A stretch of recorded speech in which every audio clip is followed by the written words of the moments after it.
ডানটা কেটে ফেলেছ, তুমি আমার যা কাটার কাটো। আমি নবী মুহাম্মদুর রাসূলুল্লাহর উপর ঈমান এনেছি।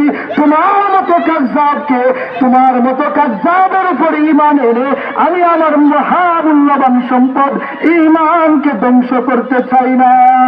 জাল্লাত হুকুম শুনে হাবিব ইবনে যায়েদ রাদিয়াল্লাহু আনহুর ডান পা কেটে ফেললেন। লক্ষ্য করে দেখুন তাদের ঈমানের দাম কত বড় ছিল। একটা সাহাবীর ডান হাত কেটে গিয়েছে, তারপরেও মুসাইলামা কাযযাবকে নবী হিসাবে স্বীকৃতি দেয় নাই। বাম হাত কেটে গিয়েছে, নবী হিসাবে স্বীকৃতি দেয় নাই। ডান পা বাম পা সমস্ত অঙ্গ প্রত্যঙ্গ নবীর সাহাবীর কেটে ফেলেছে, তারপরেও তাদেরকে নবী হিসাবে স্বীকৃতি দেয় নাই।